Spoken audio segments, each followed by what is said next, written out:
now. So I'll give a quick introduction and then we'll get launched. And Joyce, I'll mute you for the time being, and then you can come back on if you have something to say. Can you mute Joyce, Henry? Yes.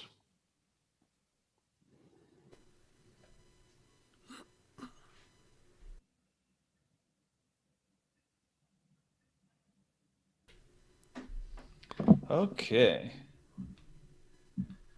All right, so let me give a quick introduction and then we'll get started here. So welcome here. We have the Business Podcast Mastermind. It started with a few talented friends in the business and podcasting space and expanded to create a weekly event where a wider audience can join. We have a few co-hosts. Rob Greenlee is here, VP of Content and Partnerships at Libsyn, Chair of the Podcast Academy, co-host of the New Media Show, and longtime evangelist of the podcasting industry. Henry Lopez is here, a serial entrepreneur, small business coach, and host of the top-rated How of Business podcast, dedicated to helping others start, run, and grow their small businesses. Vinay may join us soon. He's the host of Predictable B2B podcast, founder of Sproutworth. He helps others achieve predictable business growth and influence through content marketing. I'm Ethan Janney, business and executive coach and co-host of the Run With It podcast, which invites 7+ figure entrepreneurs to share business ideas and the action steps to launch them.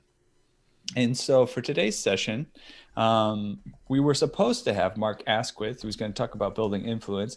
He contacted me earlier today and mentioned that he had a family medical emergency, non-COVID related, but something that he had to attend to.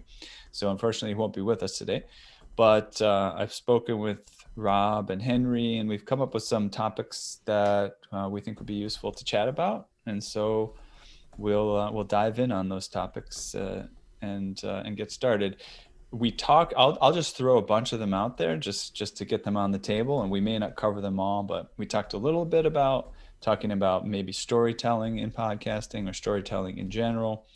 We talked about insights per minute concept that I've been dealing with a lot lately, trying to get high insights per minute within the podcast, and what kind of methodologies you might use to do that. Rob brought up this idea of talking about Clubhouse, which is a new app which is becoming quite popular. There's a lot of buzz around that. And so if we talk about Clubhouse, we'll learn some sort of behind the scenes about a new technology. So yeah, there's some topics on the agenda. Rob, I'm hearing like a little bit of a buzz from your audio for some reason. I'm not sure why, but I'm not sure either. It's like a little electrical noise. Do you hearing that, Henry? I am not hearing it, and I muted myself just to make sure it's not me. Okay. I can hear it. It does sound like a little bit of an electrical current. I don't hear sound. Yeah. Electrical. Yeah, I agree. You can hear electrical currents running. It's not a huge deal, but if you can find a way to fix it, then go for it. All right. So first, let's dive into the Clubhouse thing, because I think you've been talking about it a lot, Rob, and none of us are on the inside. We haven't been invited as members yet. So tell us what's going on with Clubhouse.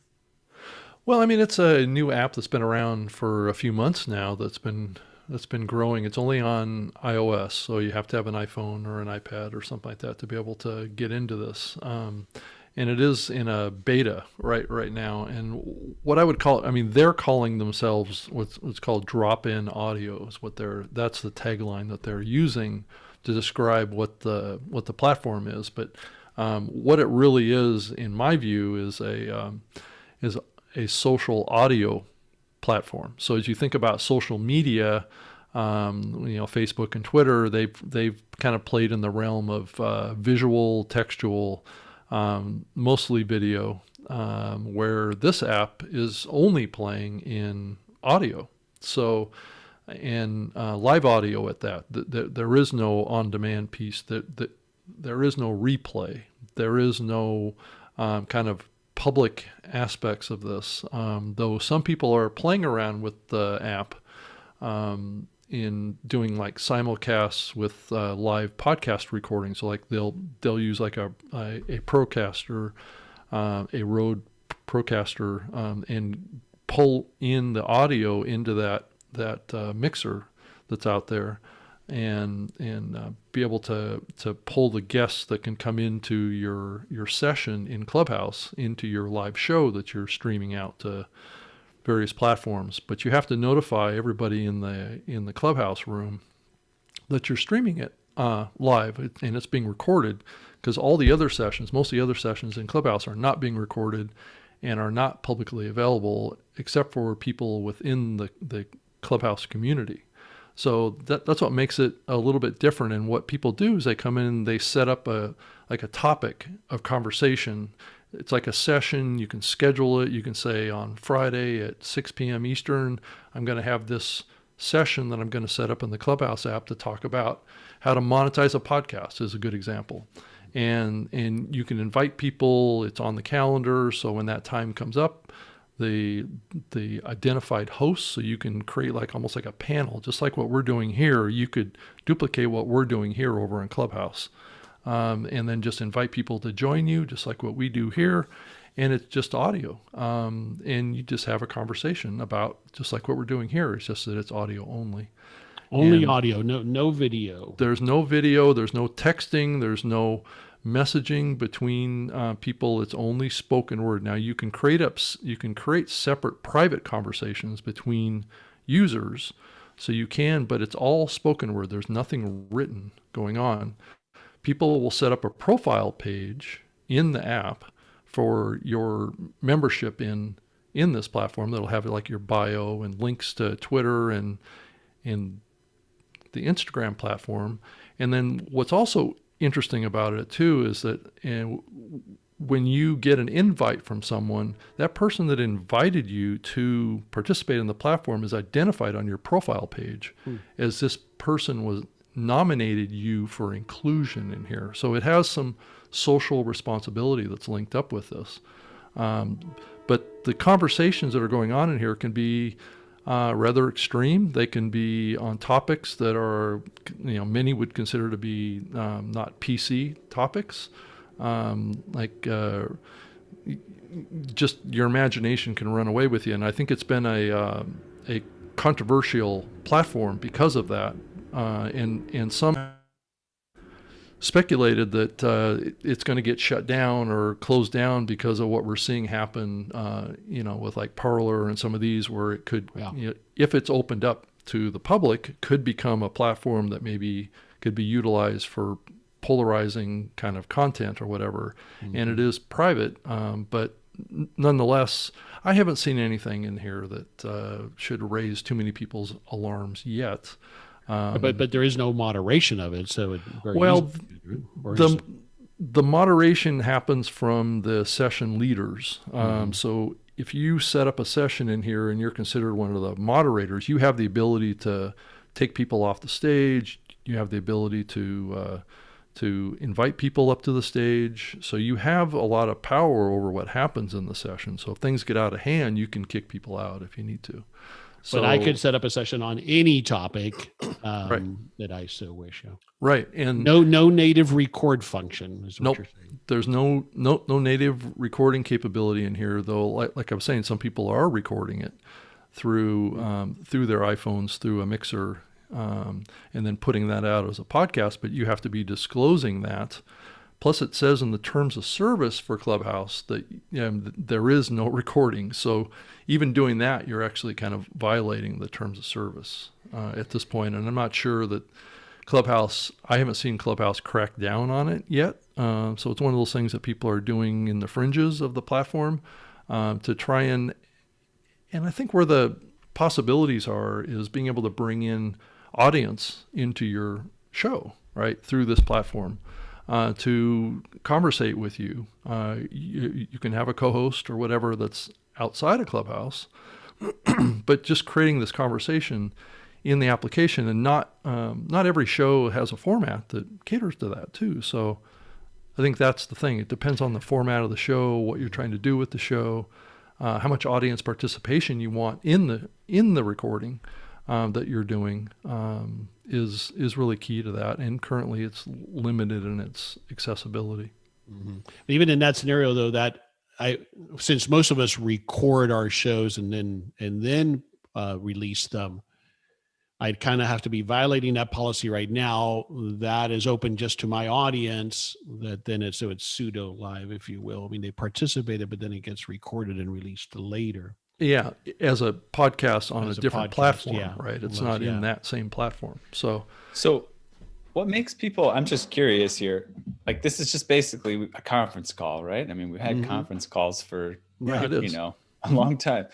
So this is really interesting how it's become a phenomenon. Is there, is there in the app itself, is there any visuals to it? Can you see who else is on the call? Can you can. So each user has a little, like a profile image that shows up in various places in the user interface for that session. So you have the session leaders, they're identified with like a little star next to their icon, and people mute in and mute out to talk. And then the second layer is people that join the room that are friends with or connected with the people on stage. So there's like that layer, and then there's a layer below that also of people that are joining the room just to listen, but don't have any direct social connection with the people on stage. So, but is the difference then to what Ethan's saying, why it's more than just a Zoom, is the discovery of these sessions? Is that part of it as well? Yeah, well, there is another layer here that I haven't talked about yet, and that's the formations of what's called clubs. So there is groupings, typically by topic, and this is probably where the business opportunity is in this area, is that I believe just 2 weeks ago there was approval of 10,000 clubs in the platform. Now, when I say clubs, those are groupings of users that have a common interest. So just to give you an example, the biggest one for podcasting over there is it's called Club Pod, and it's basically run by Steve Olsher, who's the editor of Podcast Magazine. So he went in there and created this club and has aggregated probably maybe 10, 15,000 people that are part of the Clubhouse ecosystem into his club. And then he regularly puts on sessions, right? Like every couple of days he'll put on a session talking about podcasting. And what these clubs do is kind of, they can create private sessions as well, just for club members. So it does create this kind of another layer of this. So, and it creates these little communities inside of the platform. And I think what the attraction is right now is that it's an invite-only platform. This is how Gmail launched. This is how many of the social platforms have actually launched. If you think back, and it creates this exclusivity feeling, and there's a lot of celebrities that have gotten involved in this too. Like there's a session that I can join in there that has Mark Andreessen in there, and Steve Wozniak, various technology leaders. I mean, Mark was the guy that invented Netscape, right? Or the Mozilla browser. So so those are the kind of people that are involved in this, because when the platform started, it was very much positioned towards being a platform that the technorati were participating in, so they could have private conversations. And it's just expanded beyond that now. Yeah, I see an article here at CNBC. Silicon Valley is going crazy for Clubhouse, the social media. This is back from Wednesday, May 20th. So that's a bit ago, probably right when they first launched. A social media app with 1,500 users at the time that's already worth $100 million. Wow. Yeah. Yeah, that's what you start to see now, is these ridiculous valuations, right? Which are based on nothing but speculation. Well, they currently have about 1 million users now. And then the other thing that's happening that's kind of a corollary to this is that Twitter is basically acquired a social podcast team that's coming in there, and they're now in the process of doing extensive beta testing on what's called Twitter Spaces. And I've been pulled into a couple sessions of Twitter Spaces, and it's very similar to Clubhouse. So Twitter may be rolling out a similar type of a product, but what I've seen is that it doesn't have these clubs and it doesn't have topic-driven things. It's just groupings of people that have a host, and they can be randomly created, and people just get together and talk, right? Like your friends getting together. They haven't had the sophistication yet that I've seen that of Clubhouse, of being able to group topics together and then link people to various groups to create private sessions and public sessions inside of a group. So let me pause in here to welcome Greg. How's it going, Greg? It looks like you joined us a little bit late. I don't think we met you before. Are you? What's your experience with podcasting? I do a lot of in-house corporate podcasting.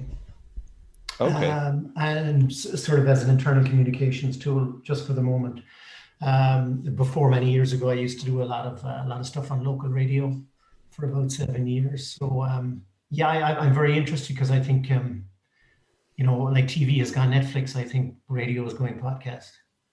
Right. Okay. Right. Yeah, totally. What are you doing it for one particular corporation, or are you working at with the moment? multiple? Yes, I'm doing it for one particular corporation because I'm an internal employee. Would be looking maybe to go out that way, maybe in about 6 to 12 months, maybe as a professional podcaster, doing, I think mostly at the beginning, hopefully, corporate work, because I think internal corporate communications through podcasts could work, because I just don't think people read emails or newsletters or any of this crap anymore. Okay. Yeah. Interesting. Okay, great. Yeah, we're just talking today. We were supposed to have Mark Asquith as our guest. We typically have a guest every other week here.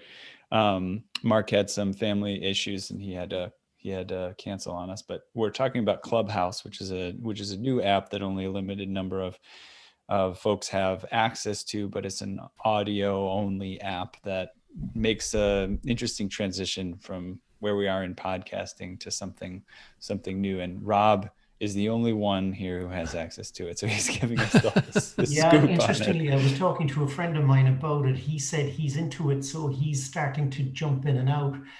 Yeah, I mean, I think it's very interesting because I think it's kind of verbalizing the Twitters and the Facebooks, I think that's, and I think under lockdown, it's very useful.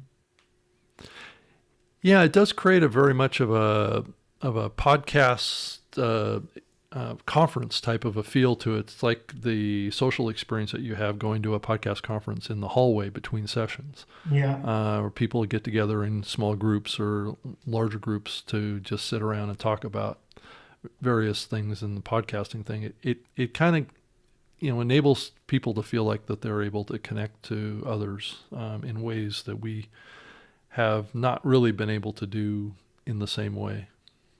I've invited. Sorry, Henry, off you go. Oh no, sorry. I just was inviting Joyce to unmute because she hasn't participated here. So, just curious, Joyce, have you heard about Clubhouse as well? No, I haven't at all. I'm just looking at ways to operate in this new era. I'm an employment advisor, so I'm just looking at different platforms that I can use to run courses and classes and so on. Great. Just didn't want to leave you out of the conversation. But yeah, that's fine. Thank you. Well, it's a good point, Rob, because I've been to plenty conferences in my business life, and I think the best learnings I had at conferences were the chats I had in between the sessions. Yeah, I know that's the big reason I go is to meet up with people, and I think it's been a big change in my life is not being able to do that, because I was on the road 2 to 3 weeks a month, going to podcasting conferences all over the country and being able to connect up with people and talk about this medium one-on-one has been key to, I think, growing this medium. And this new Clubhouse thing is kind of making it possible for people to participate in conversations while they're in the car, while they're cooking their dinner. I mean, I was just on a session here not too long ago where a couple of the presenters were sitting in a waiting room waiting for a doctor's appointment and things. I mean, just people are participating in these in all different kinds of situations. So it's not really a perfect recording environment, if you know what I mean. Yeah. That's interesting though. I mean, I even feel like things like this have popped up before. It's interesting that there's traction with this particular platform. I'm pretty Periscope sure comes to mind as although it was visual, but that comes to mind as a platform that was hot and then disappeared. And I don't know the reasons why, but. Well, one platform with podcasting, but this involved video a couple of years ago, was one that was called Blab. It was very much a social live video platform, which a lot of podcasters got involved in because you were able to record the video, and the offshoots like StreamYard are very much in that same model, except for StreamYard doesn't have a lot of the social integrations that Blab had with like Twitter and those kind of things. So you could see this thread of conversations, but most of that was in text. So, and it didn't really allow very easily for people to come in and out of the conversation, what was happening in the show itself.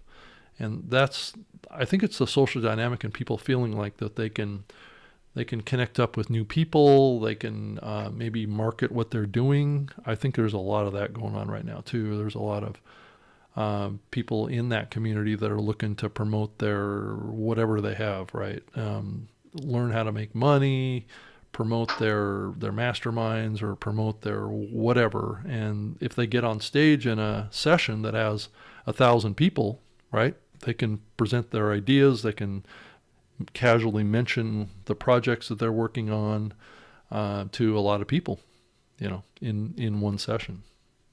Because there are sessions in there that have 2,000 to 3,000 people in them at a time.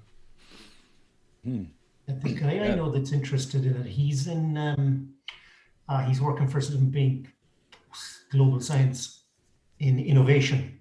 And I think he kind of has innovation rooms, and they just kind of kick off ideas, and it's completely, I think the advantage from that point of view is that there's no need to create anything or any PowerPoint slide decks. They just go in and they just start brainstorming, brain dumping, see will something spark. I think it's probably a fishing expedition as much as anything else, but it probably works from that point of view.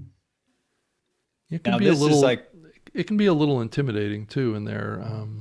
I did the very first session that I did in there, I got pulled in there by one of the leaders of the platform, and instantly I was pulled into a room with like 400 people in it and was thrown up on stage and then a bunch of barrage of questions that went on for 2.5 hours from people from the audience asking questions about podcasting. And I was a little bit like, what did I just walk into? Because I had no idea what was going on.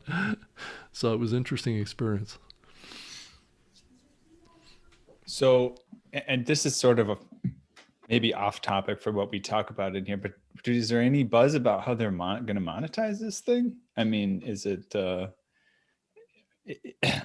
what I think is interesting about it in terms of what I've seen around podcasting is it's very difficult to do podcast analytics. It's very difficult to there's some transcription going on, I guess, but I feel like there's a huge space for businesses to come in and really be in the moment with audio and monitoring it and, interpreting it, looking for words and, searching and all that stuff.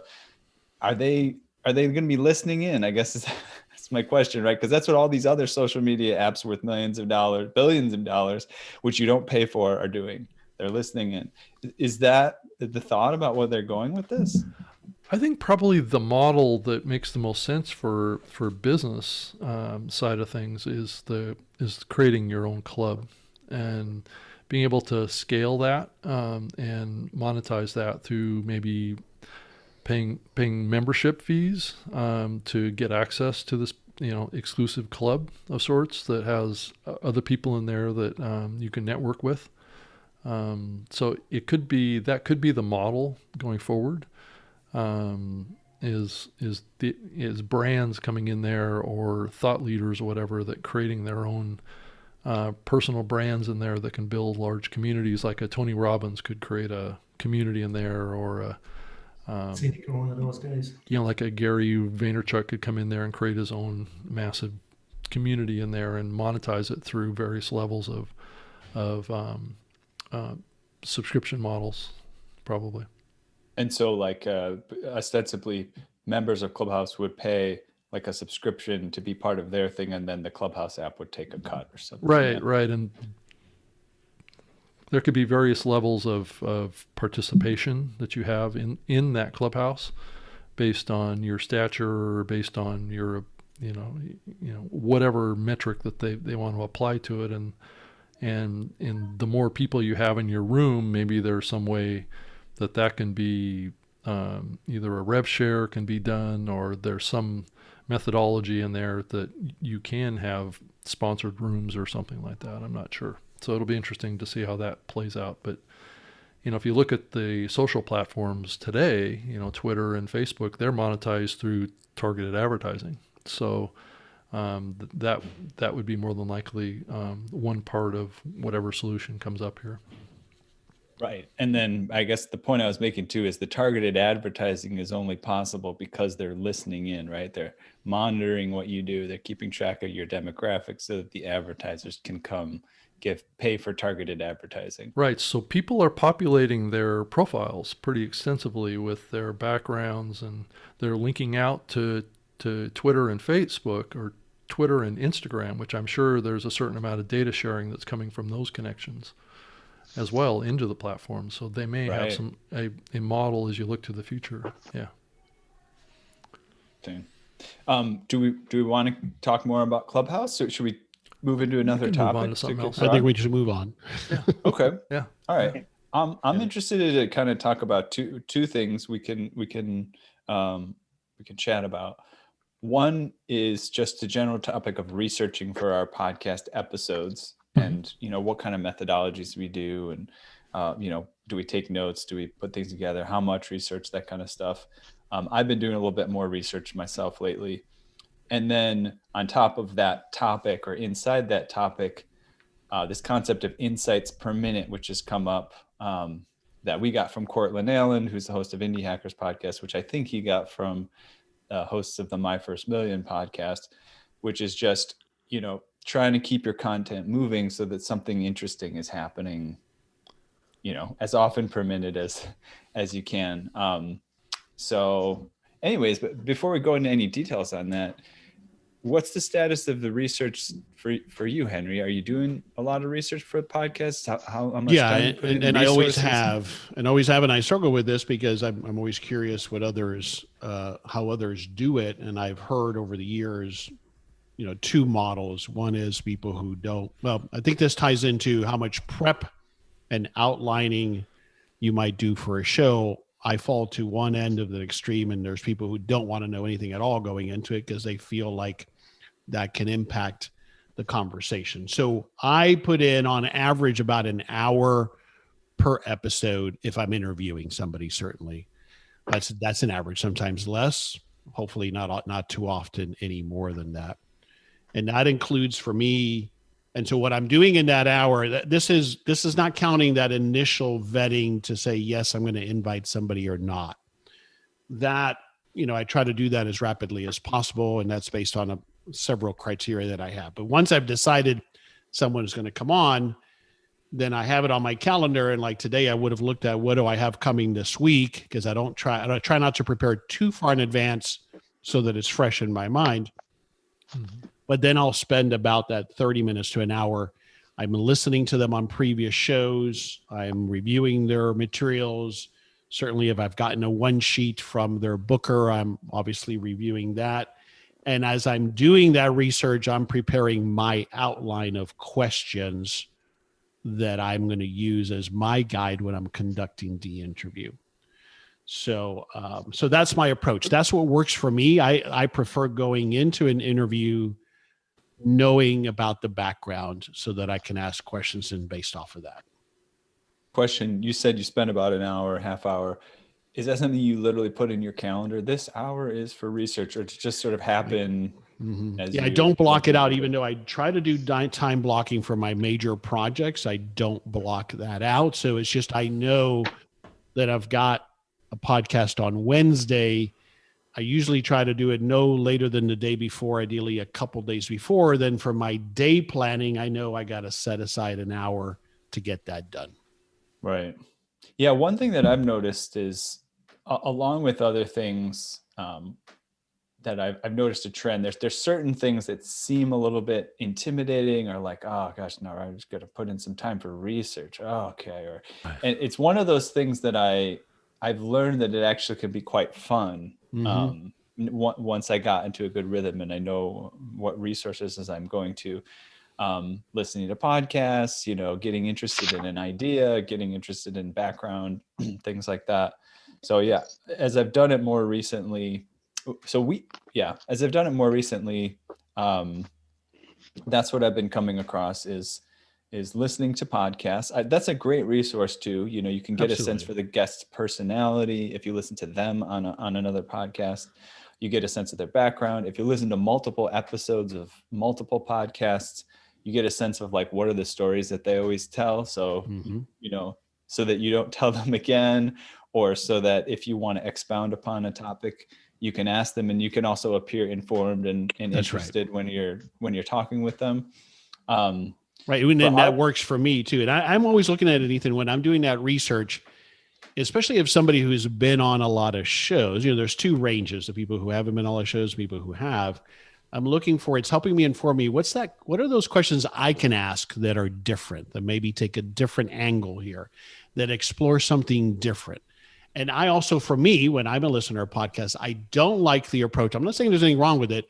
I don't like the approach of when the host says, so Ethan, tell me about you. Tell us about your background. I like to ask more pointed questions. Right. Ethan, I see that you majored in music. So tell me about that and how you transitioned to business. I'm looking for that unique angle that for me, I want to prepare for that so I can take the conversation there.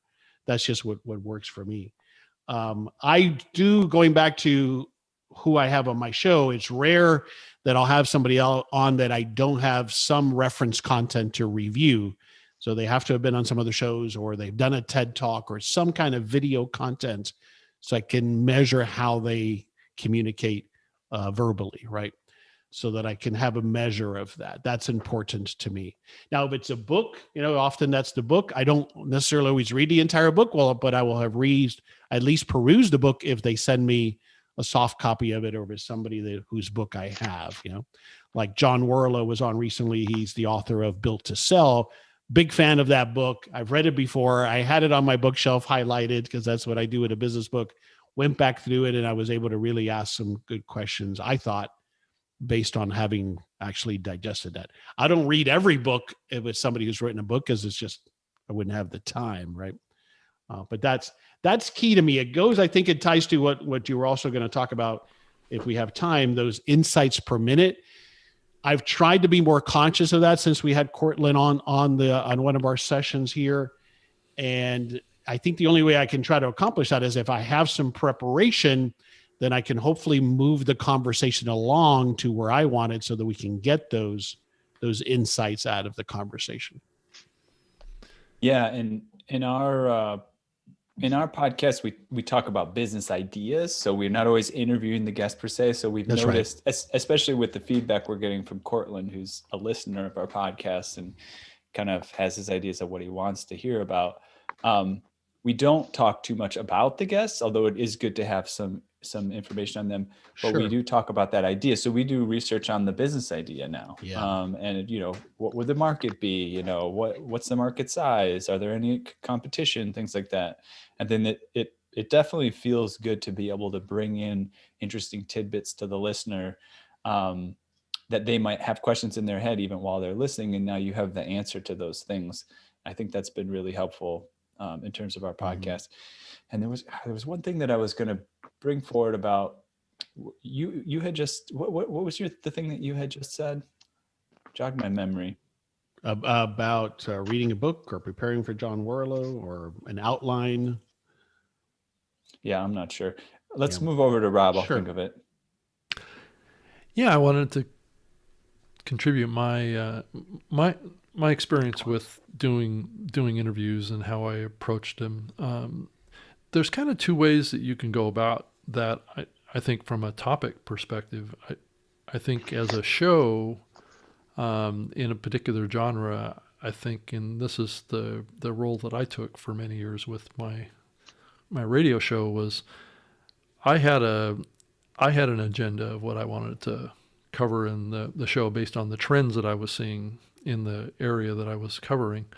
And I would invite guests that could help me tell a story, right? Not, I mean, people would pitch me to be guests on my show all the time, right?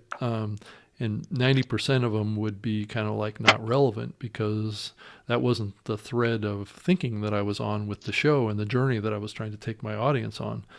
So I was always kind of looking for people that were at the cutting edge of where the trends were, and bringing those on to add to the conversation. So if there was like news breaking, or if there was things that were happening in the market, then bringing on a guest to support that conversation was how I positioned those. And the research kind of just fell out of having that kind of a focus, kind of like a direction of the show itself, of what you're trying to share with your audience based on the trends or based on what you're seeing actually happen in the market. And so that research kind of happens naturally because of that process. And then I'll invite like 2 or 3 different people on the show. Like, a good example is I had on the show the founder of the Wikipedia back in the early days, and the socialization of the dictionary, right? Or not the dictionary, but the encyclopedia. So that was about the same time when the encyclopedia, the printed encyclopedia, kind of went, died away. So that's an example, and then invited him on to kind of add more depth to that trend line in that conversation. So that's kind of how I thought about it in the past. So if I were to do a show again, I'd probably do the same thing. I would look at the trends, look at what people are talking about, and then try and position guests to support that thread of conversation. The thing that it brings to mind, Rob, as you say that, is one of the things I've tried to balance. Or let me put it this way: one of the things that has been advantageous for me now with 350 episodes is, and I don't know that I was that conscious of it initially, is that a lot of that content is evergreen. Now, right. Again, my show is about the how of business. So right. When I've interviewed somebody on the legal ramifications of a legal entity versus a sole proprietorship, those are things that don't change too much over time. And that's right. been advantageous, right? But, I have Jerry Detweiler, who will be on next week, about the latest COVID relief package. So that's very topical. Right. I've tried to focus, because I've seen the advantage, I've tried to focus more for me on content that will hopefully be more evergreen over time. But it's interesting what you're talking about too, because it helps me think through what Cortland had talked about, to how I can bring nonetheless some of that more topical and what's going on in trends perspective to the show as well. Yeah, I mean, I think it blends the news or what's happening today in with bigger trends, which tends to be more evergreen. So you're basically mapping maybe what could be seen as an evergreen trend to what's happening in the market today. So you're basically creating a transitional pathway in your storytelling, essentially. Right? And again, we've talked about numbers before, Ethan, but that could be one of the reasons why this is something I haven't had the opportunity to compare with others, why I get so many listens to my back catalog. Right. Right. Totally. I remember what I was going to say. It was around the fact that our podcast is about these business ideas, and that stories is one of the things that Cortland always talks about as sort of an insight, right? He says, use stories, opinions, resources, trends, ideas.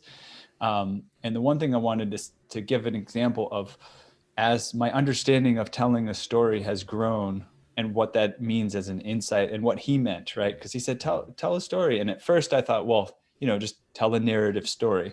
But at least for our podcast, it seems there's like a specific type of story that we want to tell. And it makes sense in retrospect, right, that he wanted to hear. And that is about a person who started a business and how they started it and how they became successful and where they are today, and using numbers basically. And so if I can tell a story of Nathan Lotka, who, went to the Chrome App Store and found an app that was a free app, but had a lot of great ratings, but hadn't been updated by its developer in a year, got in touch with them, bought it, put a paywall up, monetized it, and now he's making $6,000 a month from an app that used to be free.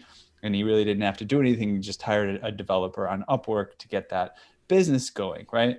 And so that's a story that I can tell. And it's a story that fits in the narrative of our podcast. It has a person, how they started. They didn't start from much. Here's some tools that they used to get started. Here's where they are now. And this is the kind of success that they're having from that. So I think that's interesting. And that fits in our model. I don't know, if it fits in other models, might have a different type of story. It's interesting. Yeah, I mean, what it brings to mind for me, what I got to get better at with my questioning and my preparation for my guest is, I just had a guy on about customer service, and we did some of this, but I got to get better, more conscious of it. To share with me a story, Ethan, of how of an example of a client where when they improved customer service, what did that do to their business? Tell me that story. And that's how I often that happens, but I got a bit more. I need to get more active in getting those stories out, as opposed to, I tend to focus a lot on my show on the tactics of tips and techniques, which is good. I get good feedback on that, but there's no denying the power of storytelling, right? No, there's just no denying that. I'm curious, like when I was on your show and we talked about an idea that I hadn't done anything with, it was just something I had brainstormed and had vetted. How would I have told you a story there? Because I don't have any examples of anybody having done it. So how would I have shared a story there? I'm curious.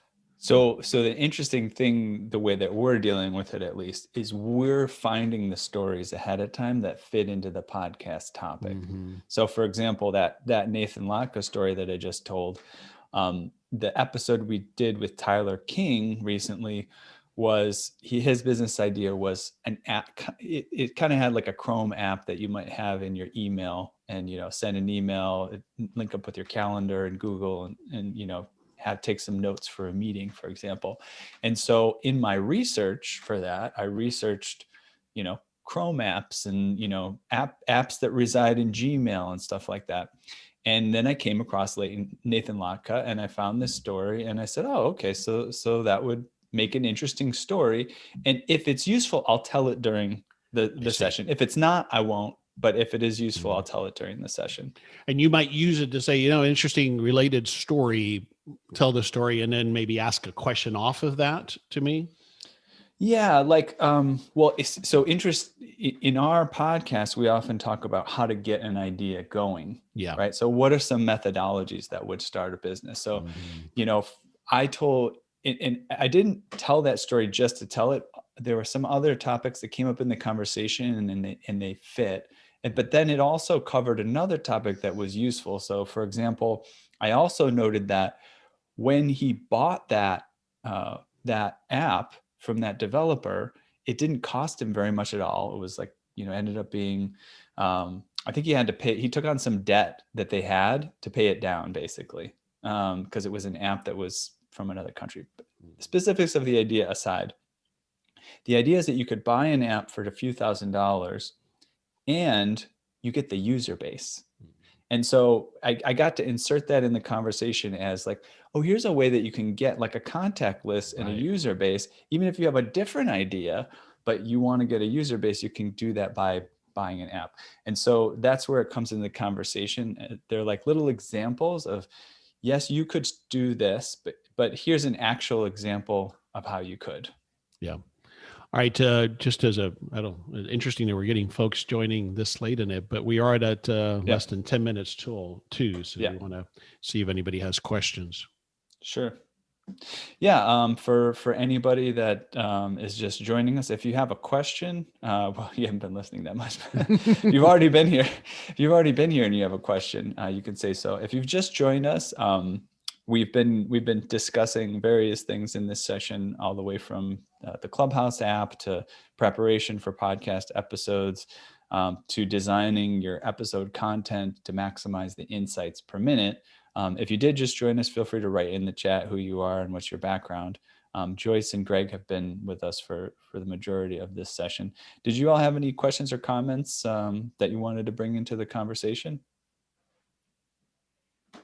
I'm not hearing anything right off the bat. So the one thing I'll say, and Greg, you can feel free to speak up if you want to. I'll just mention briefly what those other things that come up and maybe some examples of situations. So stories was one of them. Definitely getting feedback that numbers, which I actually don't talk about numbers that often when I'm doing things, but in the business space, people like to hear numbers. They get excited about numbers. So I've been trying to incorporate those more. Opinions was another thing. So, being opinionated, having an opinion that might be slightly controversial, or at least arguing the controversial side of the opinion so that there's some back and forth. And what I found interesting too, is we've been doing that a little bit more. And it just helps clarify ideas to have multiple people taking different sides of it. Interesting example from Ray Dalio's book, Principles. He talks about a situation where he thought he was going to get throat cancer. Basically, he had gone to a doctor and they're like, we're going to have to remove your esophagus. And what he did was he got 2 or 3 different doctors that had different opinions about what needed to be done about him on the phone talking about it.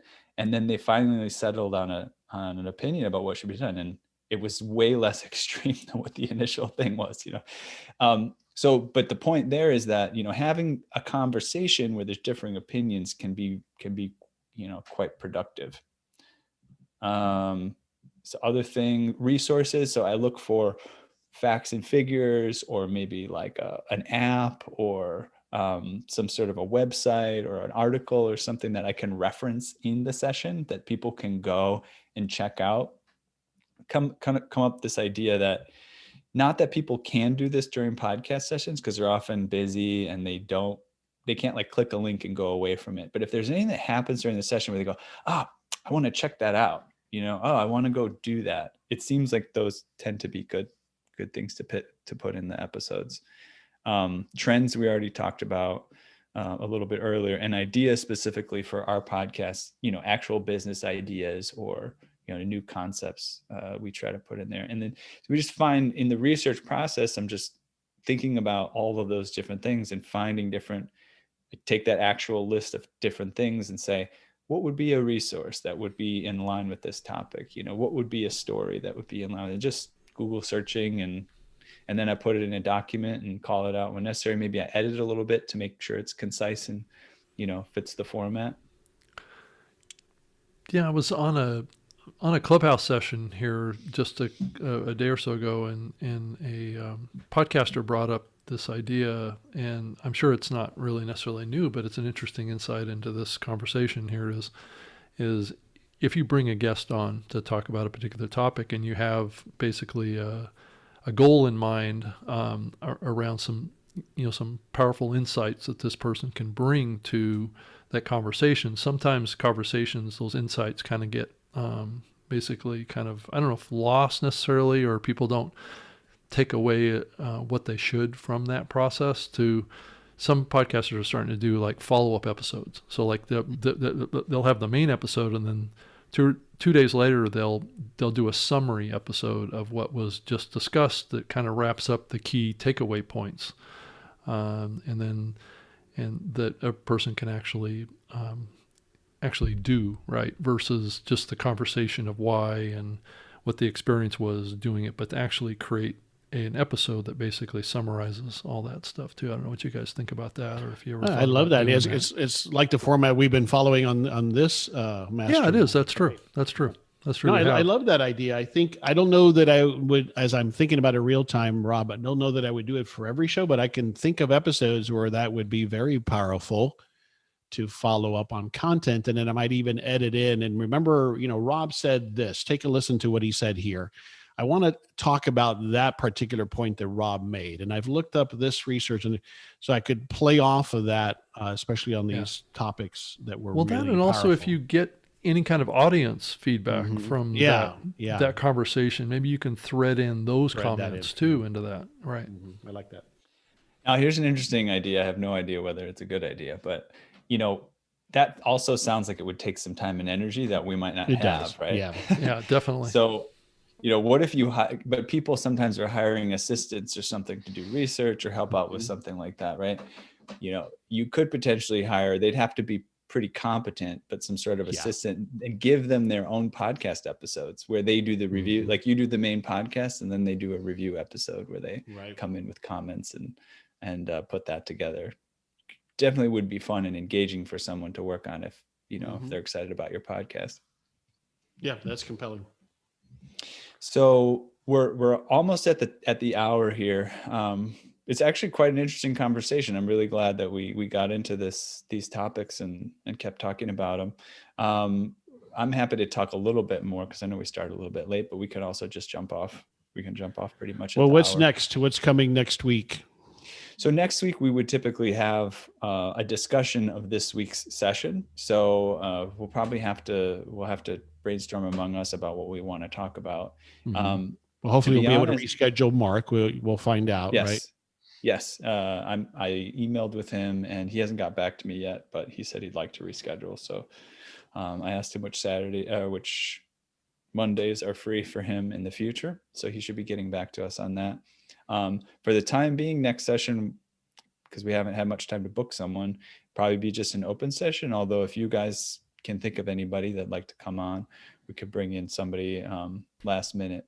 And if we did talk next session, I think we were getting into I think there's more room to talk about this research and preparation and planning the actual episode out and having, you know, it seems a little bit contrived when you first think about it, but having these things that at least you got at your fingertips that you're ready to call out during an episode, knowing what your listeners might like. And it certainly makes you look a lot smarter when you can have these things on hand, you know. So we could talk a little bit more about that. Yeah. And then did you see Philip's message in the chat about recording? Yeah, Philip. Okay. Yeah, we do have a member area for people who are members of the group. Although it's useful to see a few things first before you decide to join. I'll see about getting you a link to a recording and letting you check things out. It's also on replay on Facebook too, right? That's correct. Yeah, that's right. So I'll fish out the Facebook link when that's all done, and I'll send that along to you, Philip. I think send me your email address here in the chat just to make sure I have it. I probably do since you already subscribed on Eventbrite, but pop it in there just in case. Yep. Okay, cool. Should we wrap it up? What do you guys want to do? Yeah. All right. That's a good conversation. Unless anybody has a question. Joyce, anything you wanted to talk about? You're still muted. Yeah, you're muted. But you're still muted, Joyce. Sorry. No worries. Yeah, I think I've learned something which is quite useful, but I'm going to look into it a bit more. Sure. Yeah, absolutely. And then the Facebook page, we'll send it to you as well. You can go back through there on that. Yeah, that would be useful. See previous conversations. Yeah. Well, thanks for joining us. Philip, any other questions? All right. Okay, that sounds good. We'll see you all. You're all welcome to join next week. We'll put up our next sessions up on Eventbrite, and you should be on our email list if you joined today, so you'll get more notifications about what's coming up. So we'll be in touch. Have a good evening. Thank you.